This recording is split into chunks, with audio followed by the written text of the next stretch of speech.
Welcome everyone to this week's Rotary Club of Madison online meeting.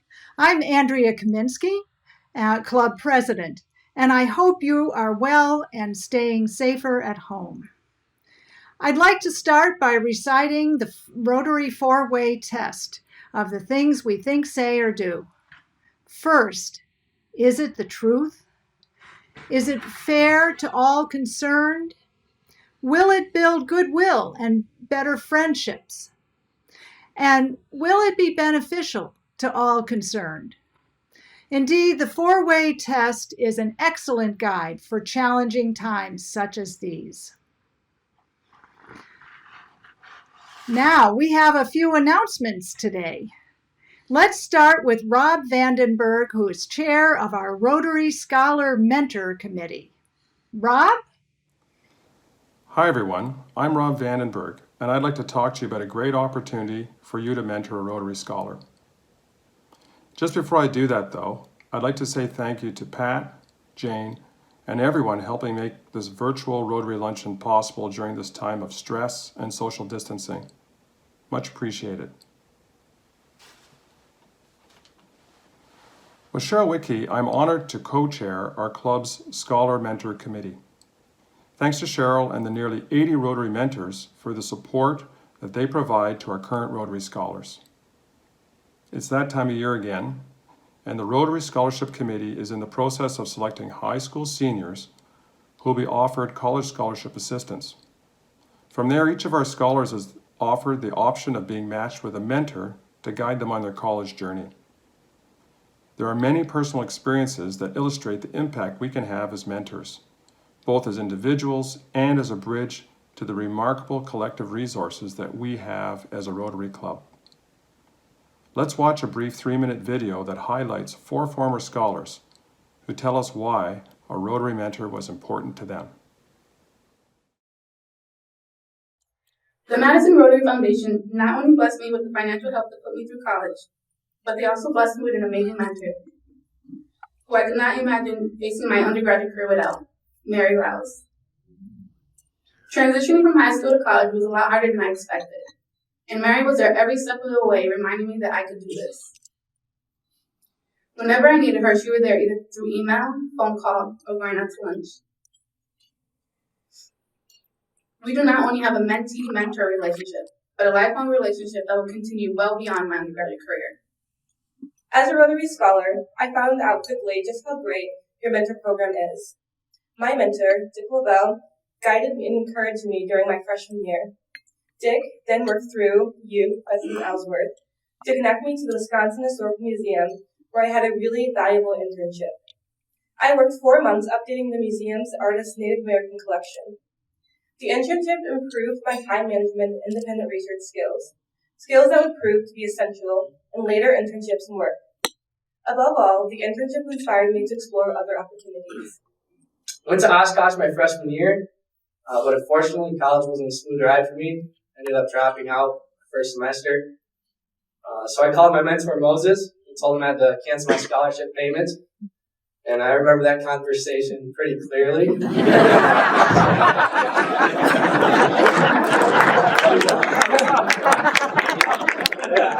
So he kind of said, well, a little bit of a pause. And he just said, well, we're going out to eat tomorrow. We're going to talk about this. And I was super intimidated because I talked to him like maybe twice in my life. And only formal conversations. So he took me to the Imperial Garden, sat me down, and just laid out an entire plan for me to get back to school. The scholarship was what made college possible. But the outstanding support from mentors and this entire club are what got me to stay in school. Can't say thank you enough, and I hope to repay this one day. The most important was the mentorship program. I was matched up with Dr. John Bonsett-Veal after I expressed an interest in pursuing a career in optometry. And since then, he's become a very, very important part of my life.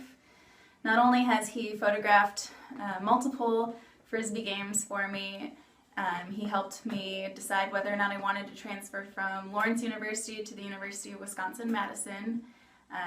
And he's allowed me to shadow in his optometry office and intern there a little bit just to learn from him.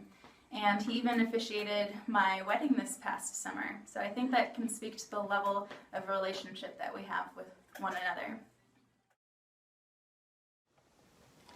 Becoming a Rotary mentor can be rewarding to both you and the scholar, and I hope you'll consider becoming part of our Scholar Mentor group.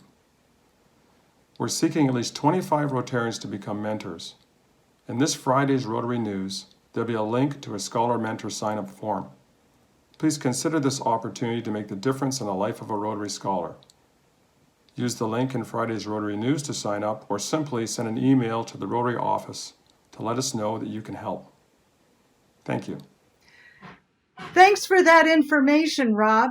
I hope members will sign up to be a mentor of one of our incoming scholars, whom we hope to meet next month in person at one of our luncheons.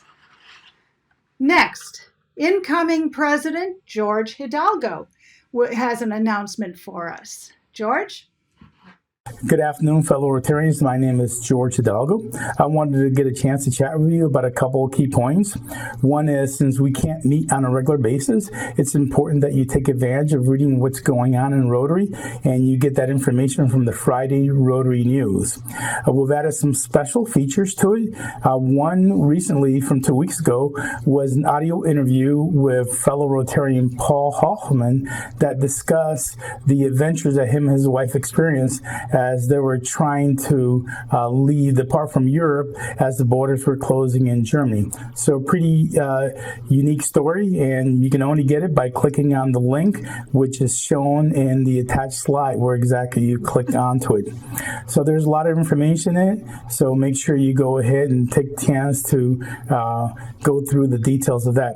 The second point that I'd like to stress is that there's a link in the newsletter that does talk about the fellowship and committee meetings, and we'll like your selection as to which committees and which fellowship groups you want to serve on, effective July 1st. Again, the strength of our club is it's a very large club with over 450 members, and we have a lot of diversity, and what makes every single meeting that we attend so special is just that uniqueness. So please go ahead and sign up, and encourage you to read the Friday Rotary News every week and open it up, and there's a lot of details. And look forward to seeing all of you when we start up our Rotary luncheons again. Thank you. Thank you, George, for that announcement. And now we have birthdays to celebrate. This week's birthday members are Loretta Himmelsbach, Dave Baskerville, Rock Flowers, Masood Akhtar, Keith Baumgardner, past President Jim Ruley, and Frank Stein. We wish all of these members a happy birthday, and we thank those who made a contribution to our Madison Rotary Foundation. And now we'll sing. Hit it, Casey Olkers.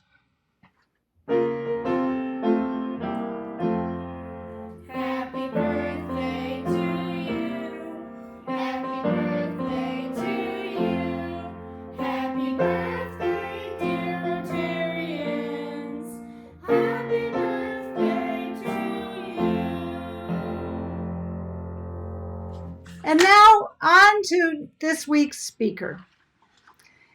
Today we'll hear from Benjamin Eithun, who's Director of Trauma, Children's Surgery, Injury Prevention, and Child Protection at UW Health. He also serves as the chair of the South Central Wisconsin Healthcare Emergency Readiness Coalition. Benjamin's going to tell us about how the major healthcare organizations in our area are working together in this pandemic to meet the needs of patients as people become infected, as well as inform the public as to what to expect, how to cope, and what we can do to stay safe. So welcome, Benjamin, to our virtual podium. Good morning, good afternoon, or good evening, depending on when you watch this video.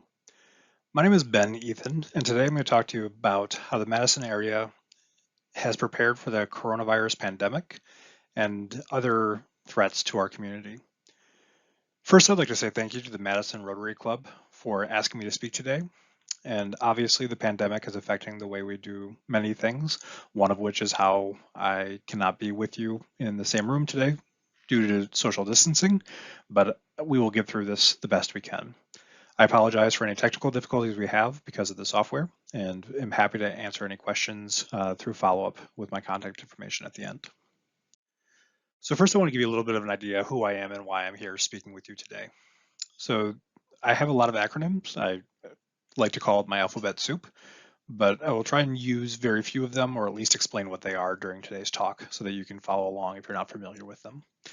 The first of which is American Family Children's Hospital, or AFCH, and that's where my primary employment is held. So I have the privilege of being the Director of Pediatric Trauma, Surgery, Injury Prevention, and Child Protection, which is a job I love. In that role, which is largely focused on keeping kids from being injured, or if we are unable to do that, being able to treat them in the most efficient and effective way possible, I've had the opportunity to be part of some great collaborations. A few of them I will speak about today, and some of them in greater detail.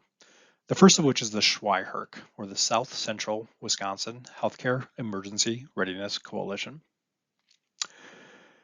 The second one I'll talk a little bit about is the SCRTAC, or the South Central Trauma Advisory Council. And finally, the State Trauma Advisory Council, or STAC. All of these are organizations that are within Wisconsin that help collaborate with different organizations so that when you have to care for children, in my case, or adults and others, that you have all the resources available to you. The SCWIHERC is what we'll spend the majority of our time talking about because it's the most applicable to the current situation we're facing. So let's take a step back and talk about what a HERC is. So HERC is an acronym that stands for Healthcare Emergency Readiness Coalition. For a little bit of historical context, in 2014, Wisconsin decided to move away from what we had in place, which was called WEP, or Wisconsin Hospital Emergency Preparedness Program, and move towards HERCs, or Healthcare Emergency Readiness Coalitions. There's many reasons for this, one of which was federal funding, and so the federal government decided that for grant funding in this area, we should really look at these HERCs that other places have found success with. Wisconsin also bought into the idea because emergency response requires more than just hospitals. Although hospitals are certainly critical to the response, HERCs are taking a more holistic approach and looking at bringing all the partners together and doing so before the disaster strikes.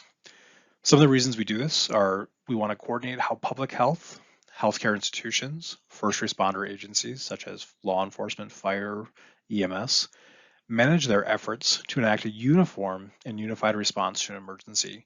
And most often we're talking about a medical surge or a large influx of patients, whether that be from traumatic injuries, from say like a car crash, or some event like that, or something like we're facing today, a pandemic where it's an illness-driven issue.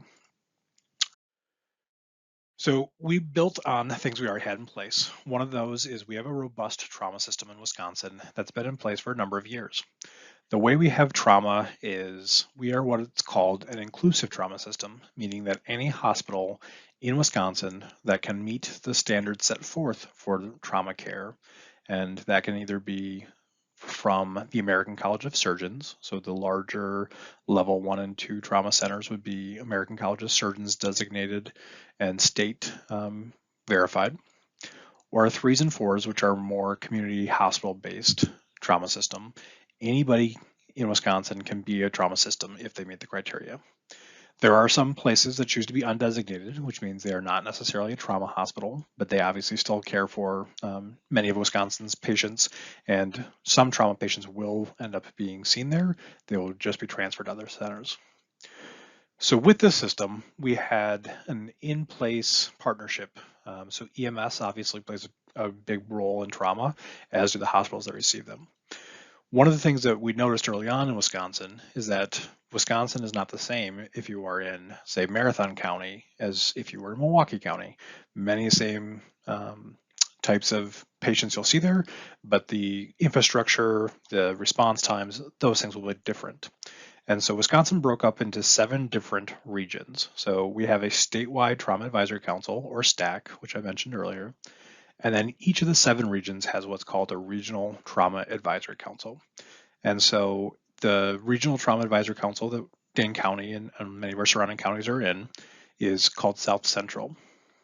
The reason that we have these different regions is we can take statewide initiatives and use the STAC platform to disseminate those.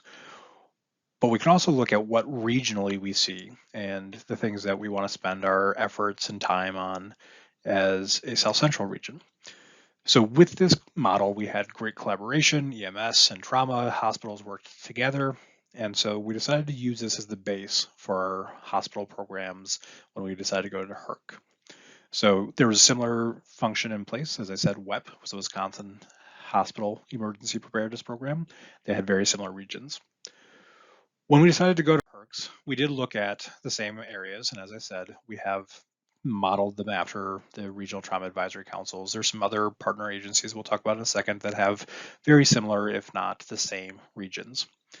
One note to have is that just because Region 5 is the 14 counties that are on the right side of the screen doesn't mean, say, Grant County couldn't reach out to Crawford County and work together. There's absolutely no reason that they can't cross over boundaries. These are just the lines that we drew so that we can decide who's in which RTAC.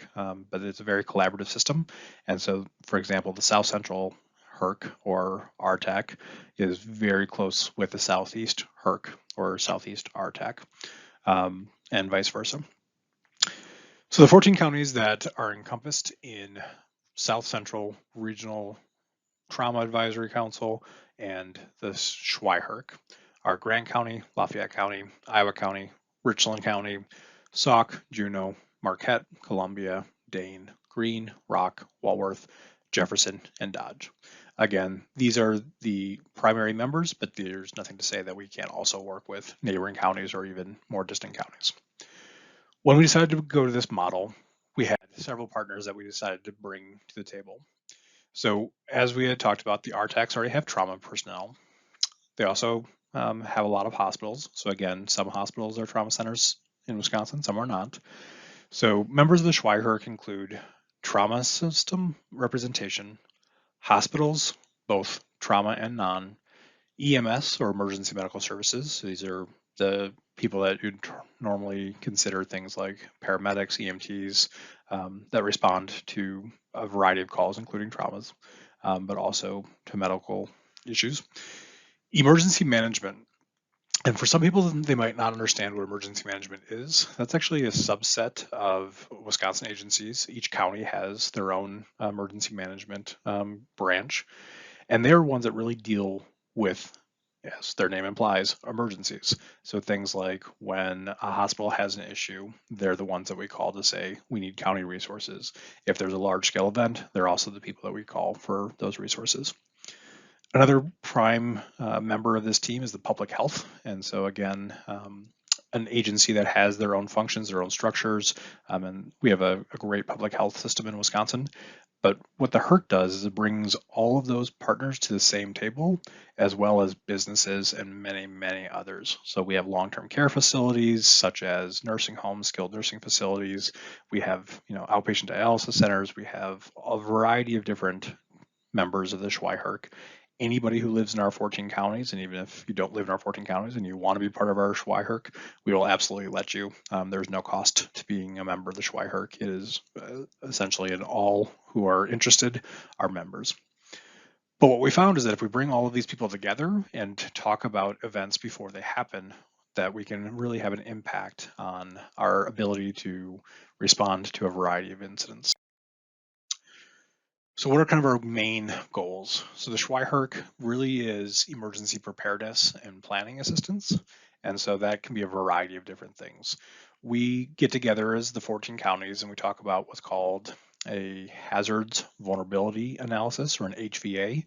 And we look at, not only in Wisconsin, but in our specific region of Wisconsin, what are the things that are most likely to cause a threat to our citizens? So as you might expect, things like natural disasters, so tornadoes, thunderstorms, there's significant flooding, winter weather that we always love in Wisconsin. All of those things are certainly up there, as well as some of the things that we would like to not have, but certainly things like terrorist attacks or other vulnerabilities are all part of this. And what we do is we rank how likely they are, how well prepared we are if they occur, and kind of the impact on our day-to-day operations. And we rank the most high threats, and that's where we focus a lot of our plans to mitigate. We also do a lot of training and education. So all of the system players, so trauma, EMS, public health, etc., they all have their own structures. But what we find is that bringing everybody to the same table and training together and being educated together really helps when we have to operate outside of our normal circles with our partners to be more well aligned. There is what we call coalition activities, so policy guidance when we're talking about if we're going to do a certain triage system, for example. So if we are looking at how EMS decides which patients go to which hospitals, those type of things, we can do that as a region as opposed to everybody introducing their own ideas and reinventing the wheel. One of the key features that I really think are important for the HERCs to do is we're an information portal for current resources and capabilities. I think 90% of what we do, if not greater, is we connect people with other people and resources. So we're not trying to reinvent the wheel or try and take the place of, say, emergency management or public health. What our role is we want to be the sounding board. So when public health has information they want to distribute, we want to be the people that go to say, we need help getting this to all the people in your region that are applicable. We send that information out. We also want to identify coalition resource needs and provide technical assistance in their acquisition. So for example, if we're doing a training and everybody needs the same materials, we look at can we purchase them and help disseminate them. A great example of this is you might have seen things like Stop the Bleed. So Stop the Bleed is a grassroots initiative that's kind of gotten insanely big with the popularity, but it looks at how do we stop bleeding before EMS or hospitals can get to the patient? So what can an everyday citizen who has no medical training do to help save a life? For example, we do a lot of these trainings with equipment in places of worship, in large businesses, and the materials you need to train are not high tech necessarily, but they're expensive and they're heavy and you have to maintain them. So the coalition was able to secure a large number of training resources, and we can supply to anybody in our region that asks them for training for Stop the Bleed, as well as instructors. That's one of the examples of a coalition resource. And then we can also monitor and coordinate information between organizations and facilities, which is very similar to the information portal, as I mentioned before, but it's really more of a operations day-to-day. Hospital A or organization A has this item but needs this secondary item, and that's hospital B or organization B has that. And so we can help facilitate those conversations. So one of the things we also do is we love to have exercises. So as anybody knows, when you're trying to prepare for something, practice makes better. We try to avoid practice makes perfect because we're never done. We always want to be better prepared than we are. So for those of you who aren't necessarily familiar with how exercises work in healthcare organizations or things like the HERC, there's various different types. So a tabletop exercise is essentially where you get all the key stakeholders in the same room and talk through a facilitated discussion about what you would do in response to a scenario. It can be everything from, if there's a nuclear exposure and we have to look at how we would treat patients that were exposed to radiation, to a pandemic, to a large-scale trauma event that has a large number of casualties. All of those things you can sit in the room, and the thought is if you have a facilitated, so these are people that are trained specifically in how to run them, they'll walk you through different scenarios, they'll ask you questions, they'll make you think, they'll challenge your plans, and the hope is that causing a failure in this safe learning environment will allow us to identify problems, work on problems, and then retest the problems in the subsequent exercises. After a tabletop, oftentimes what happens is a functional And so a functional exercise means you're going to take some aspects of the tabletop and actually do those items. So instead of talking about, for this scenario, say a pandemic, instead of talking at a table saying, this is what I would do, this is what I would do, you do some of those items. So if I say I'm going to call public health and tell them I need these resources, I might actually call public health, who may be in their office or may be at a table across the lecture hall from me.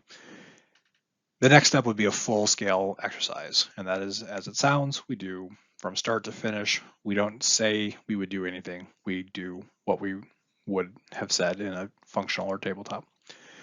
All of these things are things we do every year, both at hospital level and coalition levels. Every hospital has to do these things. Lots of other facilities, so any place that takes Medicare or Medicaid now has these requirements. And so in 2018, we actually sat down and had about 300 coalition members sit in a large auditorium style room and talk about what we would do if we had a novel pandemic and how we would treat large numbers of patients in our system. As we've now seen that come to fruition, these are the things that help us prepare for how we're better equipped today in 2020 because of the exercises we did in 2020, 2018, 2019, etc. As I said, we have many different types of coalition exercises, and this one was really helpful in setting up some of the work before we got to where we are today. So specific to a pandemic, I know there's lots of information out there about what we're doing, but essentially what I want to spend a few seconds about is talking about normal operations and then disaster or crisis standards, whatever you want to call it. And so essentially what we're doing typical, so on the left side of the screen, you're going to see what our typical capacity is. And so we always want to have some available hospital beds, but oftentimes we need to have most of our beds filled because that's how hospitals run, right? We need our staff to be paid. We need all of those things to happen. However, when we have something that we know is going to stress our system, we would like to increase our hospital's capacity. And that can be done in a variety of ways, and it depends on why we have to do it.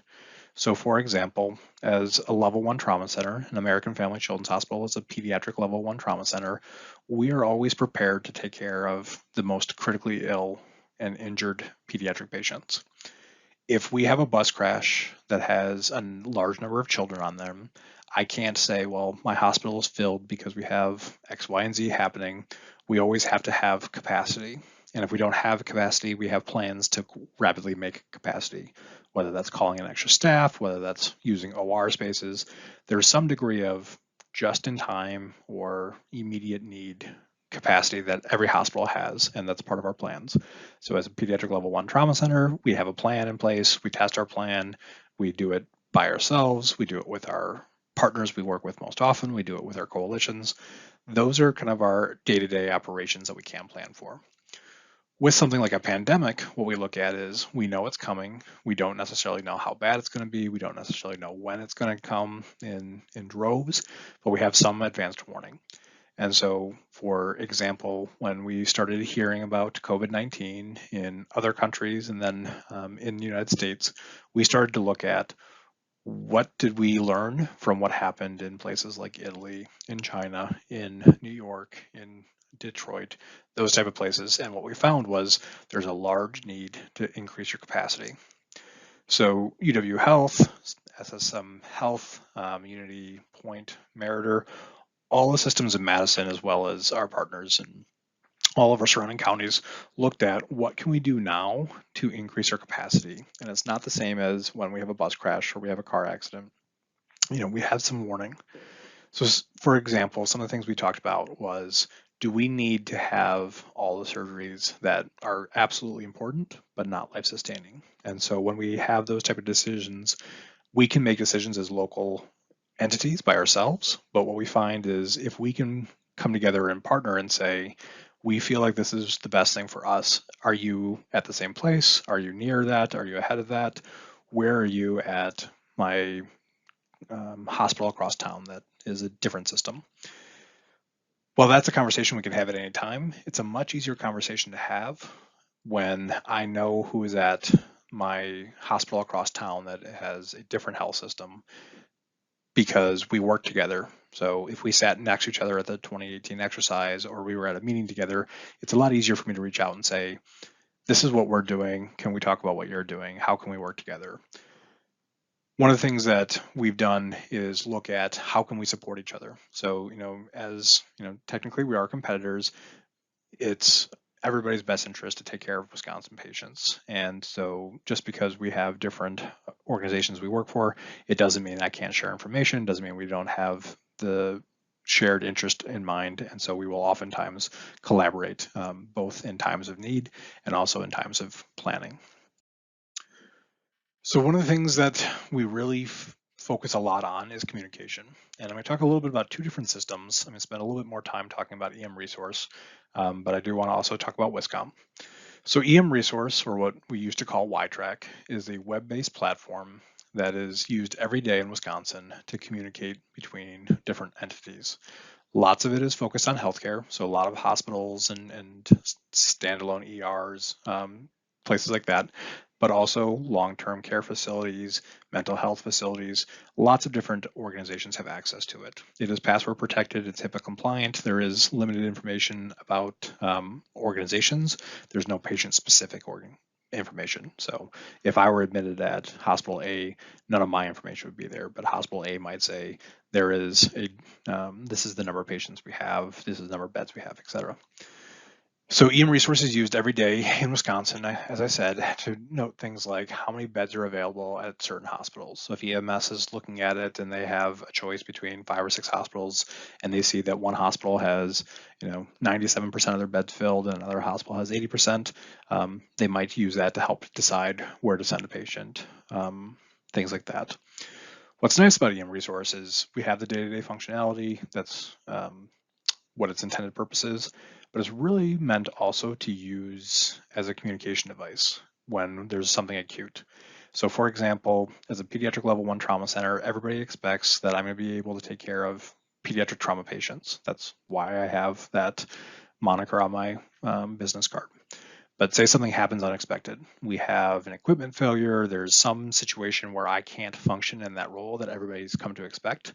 EM Resource is a very quick and effective way of me reaching out to all of my partners. So if American Family Children's Hospital can't take care of pediatric trauma patients for whatever reason, and I need to tell my partners at SSM Health and Unity Point and any other agency in the immediate vicinity, I can send a message quite quickly from my phone, from my desktop. I can call the coalition and say, I can't get into my computer.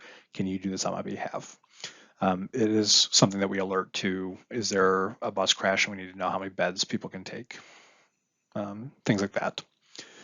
WISCOM is the next thing I want to talk about real quickly. WISCOM is the Wisconsin Interoperable System for Communications, which is a fancy way of saying it's a very powerful radio that every hospital in Wisconsin has. And if my primary communication fails, WISCOM is a backup that we can use. And so it's a redundant communication system. The SCWIHERC also helps oversee the utilization of that. And so we have people that go to hospitals, train people how to use it, make sure the radios are working, those type of functions. One of the other things we do is something called regional medical coordination. And so essentially this is a progressive plan to support our region. So if something happens, say the trauma happens, so there's a bad car crash in Grant County hospitals are looking at who they can take care of, how they have resources in the area. Their focus should be on the patient care, but they need to say these, 3 patients that are pediatric are injured enough that they need to go to a level 1 or 2 trauma center. Who can help coordinate those resources? If Grant County hospitals need us, we can have them reach out to the coalition and do what's called area medical coordination. So if you need to offload some of those business operation type duties to focus on patient care, there's somebody they can call and ask for help.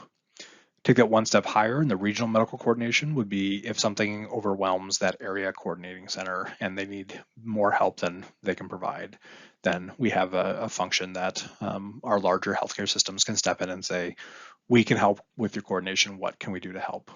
And then again, this is not meant to take the place of any existing structure. This is meant to augment the systems already in place.